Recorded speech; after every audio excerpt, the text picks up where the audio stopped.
LPU ప్లేస్మెంట్ల రికార్డులు సృష్టిస్తోంది. Final year student 2.5 కోట్ల ప్యాకేజ్ పొందుతున్నారు. 1700 మందికి పైగా LPU స్టూడెంట్స్ 10 లక్షల నుంచి 2.5 కోట్ల ప్యాకేజెస్ పొందారు. విద్యా విప్లవం ప్రారంభమైంది లవ్లీ ప్రొఫెషనల్ యూనివర్సిటీలో. సామాన్య కార్యకర్తల దగ్గర నుంచి వైఎస్ఆర్ కాంగ్రెస్ పార్టీ యాక్టివిస్టులు, సోషల్ మీడియాలో యాక్టివ్ ఉన్న వాళ్ళు, నాయకులు, మాజీ ఎమ్మెల్యేలు, మాజీ మంత్రులు, మాజీ ఎంపీలు, IASలు, IPSలు ఈ రోజు ఒక జర్నలిస్ట్ దగ్గరకు వచ్చింది. అంటే ఒక్కసారి ఆలోచన చేయండి, ఏ విధంగా పరాకాష్ఠకి రెడ్ బుక్ పాలన చేరిందనేది. మరి ఈ రోజున ఆయన చూస్తే అందరూ చూశారు లైవ్లోనే. అది ఈవెన్ కేఎస్ఆర్ గారు వారు ఈ మాటలు మాట్లాడకపోయినా ఆ జర్నలిస్ట్ మాట్లాడినటువంటి మాటలకి కేఎస్ఆర్ గారు లైవ్లో సారీ చెప్పారు.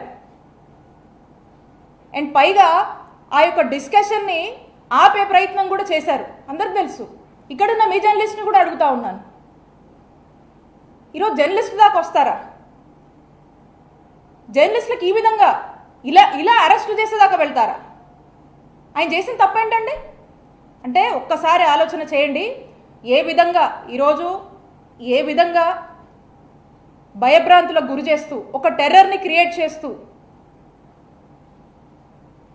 మనుషుల్ని ఒక టార్చర్ చేయడము, చంపేదాకా తీసుకెళ్లేటువంటి ప్రయత్నాలు ఈరోజు ఈ రెడ్ బుక్ పాలన చేస్తుంది కూటమి ప్రభుత్వం నాయకత్వంలో అని తెలియజేస్తున్నాము. అలానే అసలు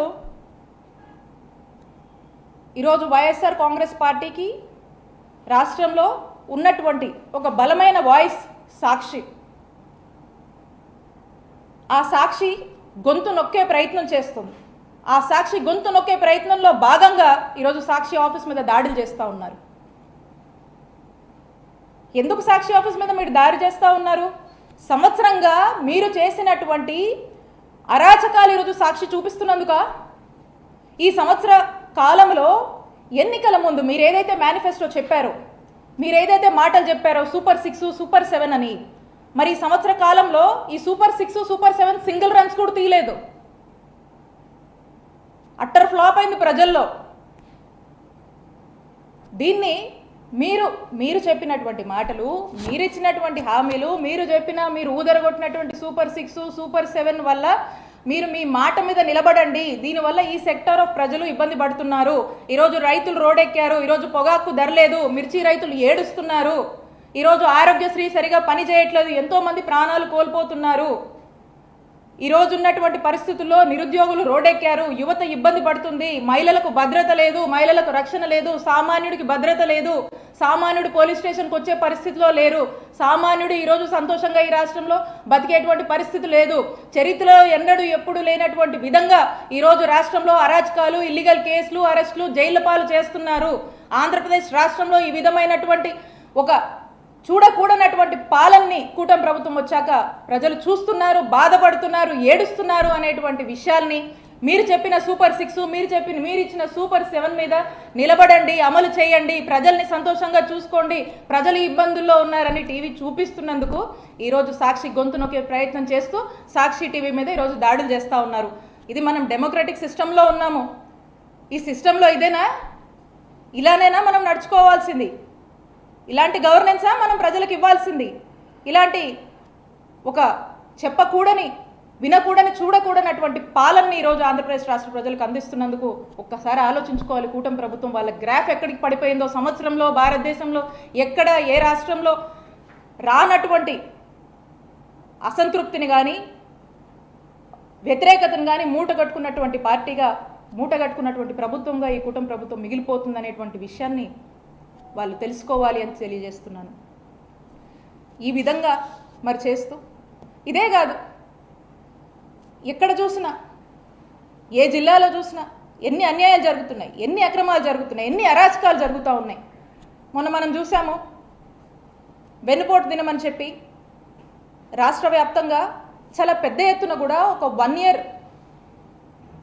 ఇయర్గా ఈ ఏడాదిగా కూటమి ప్రభుత్వం చేసినటువంటి అరాచకాల్ని ఎక్స్పోజ్ చేస్తూ ప్రజలంతా రోడ్డెక్కి వైఎస్ఆర్ కాంగ్రెస్ పార్టీకి పెద్ద ఎత్తున మద్దతుగా వచ్చి ఈ యొక్క పాలనని, ఈ యొక్క ఫెయిలియర్స్ని ఎత్తి చూపించేటువంటి ప్రయత్నం చేస్తూ చాలా ఒక మంచి అద్భుతమైన స్పందన, ఒక ఆదరణ కానీ, ఒక మంచి ఇదిని కానీ ఈ ప్రోగ్రాం వల్ల వచ్చి ప్రజలకు కూడా ఒక నమ్మకం వైఎస్ఆర్ కాంగ్రెస్ పార్టీ మీద ఇంకొంచెం పెరిగి, అలాగే ఈ ఉన్నటువంటి గవర్నమెంట్ యొక్క ఫెయిల్యూర్ని ప్రజలకు ఎక్స్పోజ్ చేసే ఒక ప్రయత్నం చేసినప్పుడు మేము సక్సెస్ అయ్యాం.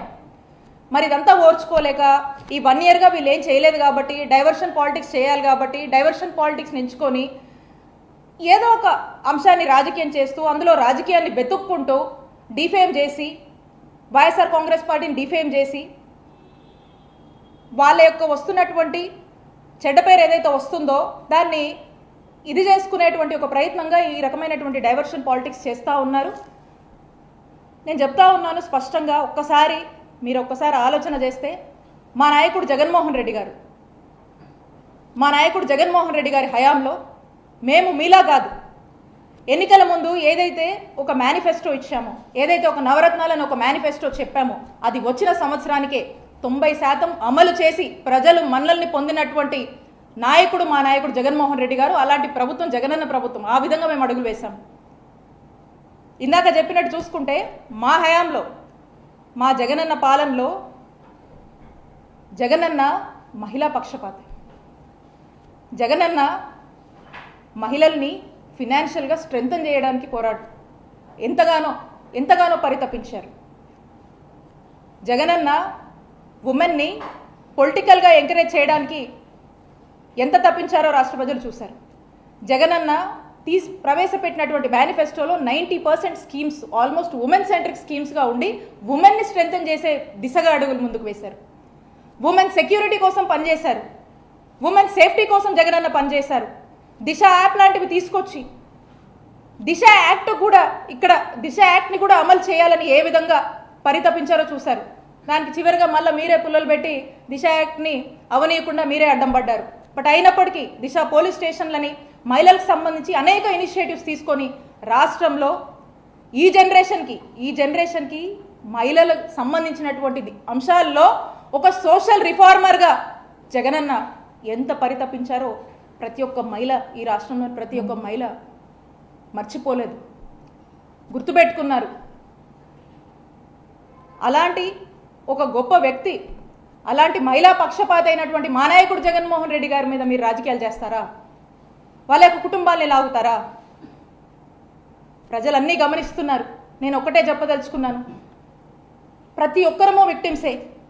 ఈ రోజున వైఎస్ఆర్ కాంగ్రెస్ పార్టీలో యాక్టివ్గా పనిచేశామంటే ఇంక్లూడింగ్ నాతో సహా మేమంతా కూడా విక్టిమ్సే, మేమంతా కూడా సఫరర్సే. అనేక ప్లాట్ఫామ్స్లో మీరు మమ్మల్ని ఇబ్బంది పెట్టినటువంటి తీరు మమ్మల్ని ఎంత బాధించుంటుందో, మా కుటుంబాలను ఎంత బాధించుంటుందో. మీకు ఫ్యామిలీస్ ఉన్నాయి, ఒక్కసారి ఆలోచన చేయాలి. కాబట్టి ప్రతి ఒక్క విషయాన్ని, మీరు చేస్తున్నటువంటి ప్రతి ఒక్క అరాచక పాలనని ప్రజలందరూ కూడా గమనిస్తున్నారు, గుర్తుపెట్టుకుంటారు. ఇదంతా కూడా ప్రజల్లో ఒక రైజింగ్ రియలైజేషన్ అనేది ఏర్పడుతుంది, ఒక రైజింగ్ రియలైజేషన్కి దారితీస్తుంది, ఒక రైజింగ్ యాంగర్ కూడా ప్రజల్లో మొదలైంది. ఈ రైజింగ్ రియలైజేషన్, ఈ రైజింగ్ యాంగర్ ఏదైతే ఉందో ఖచ్చితంగా ఏదో ఒక రోజు సమయం వచ్చినప్పుడు ఇది మీకు గుణపాఠంగా మిగిలించబోతుంది అని చెప్పి మీకు హెచ్చరిస్తున్నాం.